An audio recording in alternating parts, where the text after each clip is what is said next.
Hello friends, स्वागत है आप सभी का मेरे YouTube channel SV coaching classes पर। और जैसा कि मैंने आपको अपने पिछले वीडियो में जो एल्कोहल फिनॉल ईथर जो आपका चैप्टर था उस चैप्टर को एंड कर दिया था। उसमें जितने भी महत्वपूर्ण प्रश्न थे वो सभी मैंने आपको करवा दिया था। उसके बाद देखिए क्या है कि आपका एग्जाम अब नजदीक आ गया है, तो इसलिए जो भी इंपॉर्टेंट टॉपिक्स हो सकते हैं उनका वीडियोज मैं आपको उपलब्ध करवा दूंगा, है ना, ताकि एग्जाम में अगर उनसे संबंधित कोई प्रश्न आता है तो आप उनको आसानी से कर सके, उसमें कोई दिक्कत समस्या ना आए।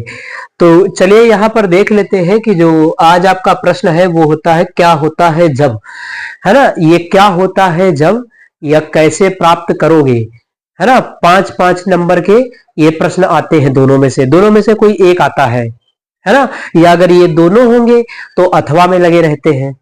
इन दोनों में से अगर कोई एक आता है तो एक आ ही जाएगा, लेकिन अगर दोनों आते हैं तो बीच में अथवा लगा होगा। या तो फिर आपको क्या होता है जब ये करना होगा, या फिर आपको कैसे प्राप्त करोगे जो इंटर कन्वर्जन दिया जाता है वो आपको देखने को मिल सकता है। तो जब दोनों साथ में मिलते हैं तो अथवा लगा हुआ मिल जाता है। तो आपकी इच्छा चाहे ये करिए और चाहे आप वो कर लीजिए। तो यहां पर क्या है कि क्या होता है जब, इसका डिस्कशन मुझे आपके से करना है। और इसमें कुछ 10-12 रिएक्शन है जो मोस्ट इंपॉर्टेंट है आपके एग्जाम की दृष्टि से। अभी तक जो सेट में मैंने देखा है कि घूम फिर करके वही रिएक्शन घुमा फिरा करके पूछी गई है ज्यादा से ज्यादा, तो उन्हीं का डिस्कशन मैं आपसे कर लेता हूं ताकि एग्जाम में वो आए और आप उनको आसानी से कर सके। तो चलिए यहां पर देखते हैं पहली कौन सी रिएक्शन है। तो देखिए यहां लिखा है एसीटोन की क्रिया सोडियम बाई सल्फाइड से। तो एसीटोन की क्रिया सोडियम बाई सल्फाइड से, है ना। अब एसीटोन क्या होता है तो CH3COCH3। सबसे पहले तो इनका फार्मूला आना चाहिए आपको कि एसीटोन क्या होता है, तो CH3COCH3 होता है। सोडियम बाई सल्फाइड क्या होता है, तो सबसे पहले आपको इन दोनों के फार्मूले पता होने चाहिए। फिर उसके बाद थोड़ा सा रिएक्शन आपको माइंड में रखनी होगी, थोड़ा सा ध्यान करना होगा, इसको याद रखना पड़ेगा आपको, क्योंकि ये याद करने वाला ही डाटा है। इसमें कुछ बहुत खास समझने वाला उस तरीके से नहीं होता, क्योंकि ये फैक्चुअल इंफॉर्मेशन होती है, तथ्य आधारित समीकरणें होती हैं, तो इनको आपको याद ही करना होगा। ये कोई मैथ तो है नहीं कि आप फार्मूला पकड़ करके समझ करके लगा देंगे उसको, है ना।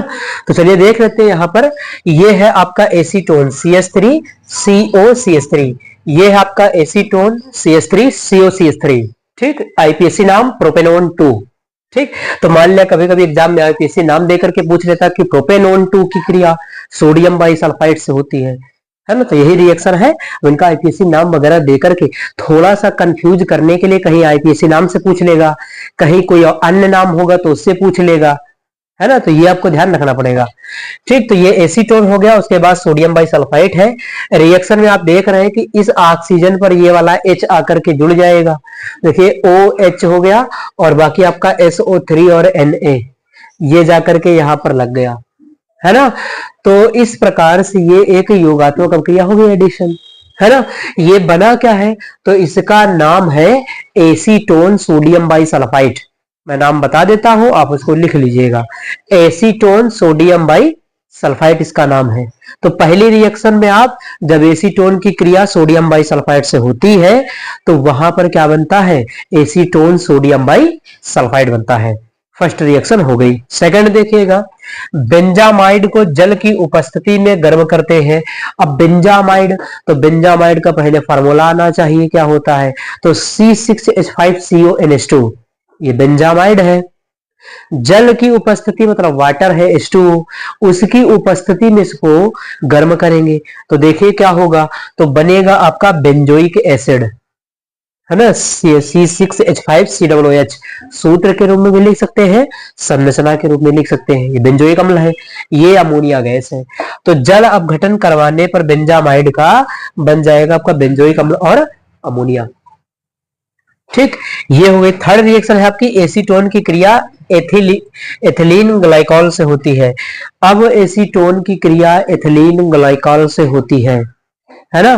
तो इसमें एथिलीन ग्लाइकॉल कीटल बनता है, ये आपको ध्यान रखना पड़ेगा, है ना। तो ये देखिए यहां से, यानी ये आपका देखिए एथिलीन ग्लाइकॉल लिखा CH2OH सिंगल बॉन्ड CH2OH।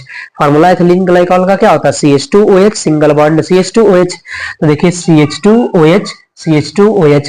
ये दिखाने के लिए, समझाने के लिए आपको ऐसे बना दिया गया, H2 यहां से, O यहां से, तो H2O बाहर निकल जाएगा, बाकी ये दोनों बचे हुए जाकर के यही जुड़ जाएंगे। देखिए जुड़ा हुआ है ऐड, इसको आप यहां से भी ऐड कर सकते हैं ये।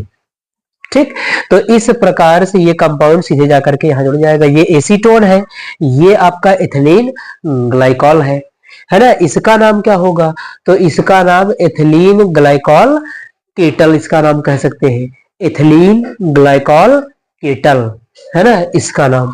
या कहीं कहीं देखेंगे तो चक्रीय केटल लिखा हुआ होता है।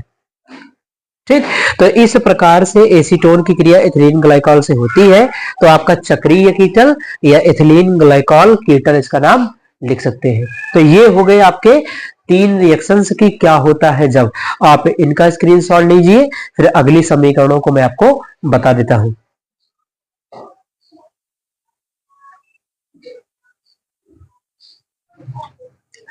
तो चलिए डिस्कशन कर लेते हैं नेक्स्ट कुछ महत्वपूर्ण समीकरणों का। तो अगला देखिएगा क्या है कि एसीटोन को बेरियम हाइड्रोक्साइड की उपस्थिति में गर्म करते हैं।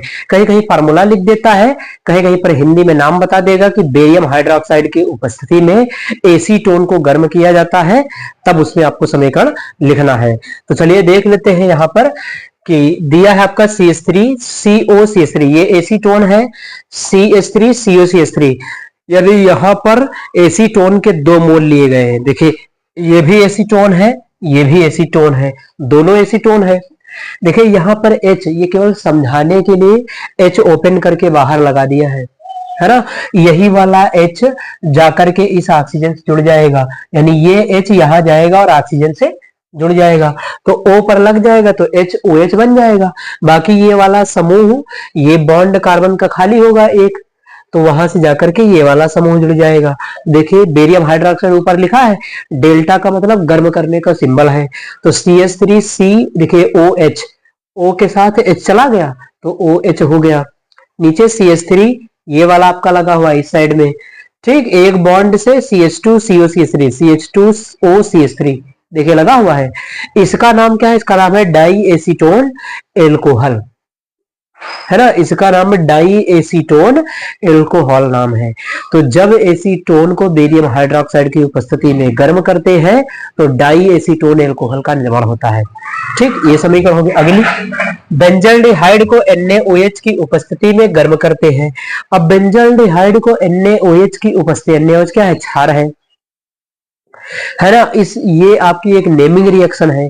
इसका नेमिंग रिएक्शन में क्या नाम है वो आप मुझे कमेंट बॉक्स में कमेंट करके बताएंगे कि बेंजल्डिहाइड को NaOH की उपस्थिति में गर्म किया जाता है, ये कौन सी रिएक्शन होती है ना। प्रोडक्ट तो यहाँ पर आपको पता चल जाएगा। देखिए ये 2 मोल लिया है आपका बेंजल्डिहाइड का, ये NaOH CONC, इसका मतलब है सांद्र, कंसंट्रेट, इंग्लिश में लिखा, आप हिंदी में लिख दीजिएगा सांद्र, कंसंट्रेटेड लिखा हुआ है ना, CONC सांद्र आप हिंदी में लिख दीजिएगा। ठीक, तो सांद्र NaOH है, ये बेंजिल एल्कोहल बनेगा और ये है सोडियम बेंजोएट।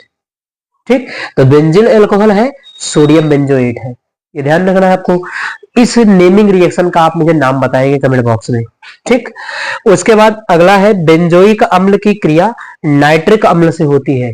तो बेंजोइक अम्ल की क्रिया नाइट्रिक अम्ल से होती तो मेटा नाइट्रो बेंजोइक एसिड बनता है इसके अंदर। ठीक, देखिएगा यहां पर ये है आपका बेंजोइक एसिड, ये है आपका नाइट्रिक एसिड, नाइट्रिक अम्ल है ना।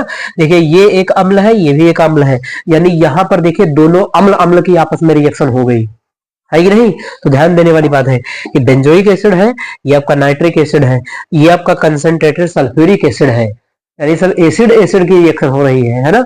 ये तो रिएक्शन करवाने वाला, यहां भी देखिए सांद्र लिख लीजिएगा चाहे हिंदी में आप, तो सांद्र H2SO4 है। ठीक, बनेगा क्या, तो हाँ COOH Meta nitro benzoic acid बन जाएगा और वाटर बाहर निकल जाएगा, यानी सीधे सीधे यहां से NO2 समूह जाकर के यहां से निकल जाएगा, H2O बाहर निकल जाएगा सीधे आपका, तो मेटा नाइट्रो बेंजोइक एसिड बन जाएगा। तो इस प्रकार से ये आपकी कुछ रिएक्शंस हो गई, आप इनका स्क्रीनशॉट ले लीजिए, फिर इसके बाद अगली जो कुछ बची हुई है उनका डिस्कशन मैं आपसे कर लेता हूं।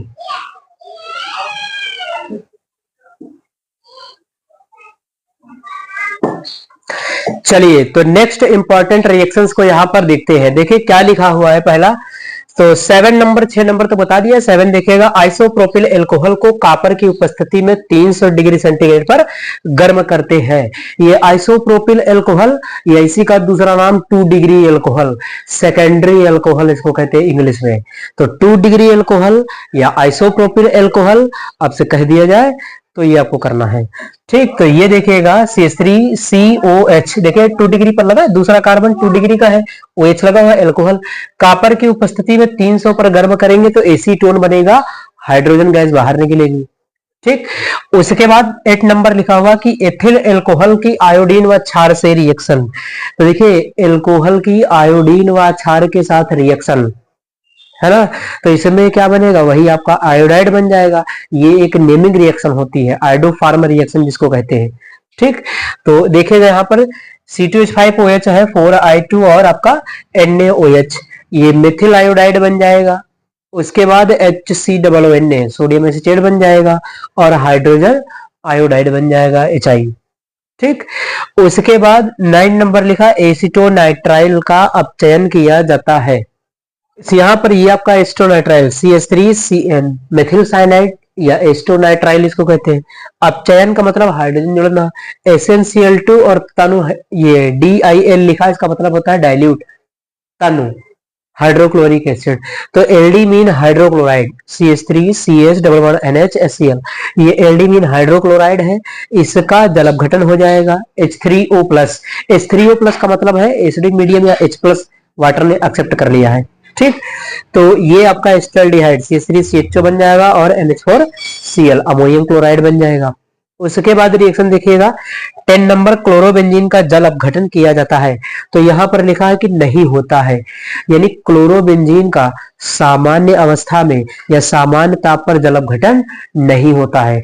विशेष कंडीशन में क्लोरोबेंजीन का जल अपघटन होता है। विशेष कंडीशन क्या, कि टेम्परेचर हाई कर दिया जाए, किसी क्षार की उपस्थिति हो, है ना। जैसे यहाँ पर देखिए रिएक्शन लिखिए नीचे, ये क्लोरोबेंजीन है, NaOH है। अब जब NaOH की उपस्थिति में जल अपघटन करवाएंगे 623 केल्विन पर तो फिनॉल बनेगा। तो क्लोरोबेंजीन से यहाँ बन जाएगा आपका फिनॉल। तो इस प्रकार से जब स्पेशल कंडीशन दी जाएगी कि क्षार की उपस्थिति में 623 केल्विन पर, तब आपको क्लोरोबेंजीन से फिनॉल बना देना है।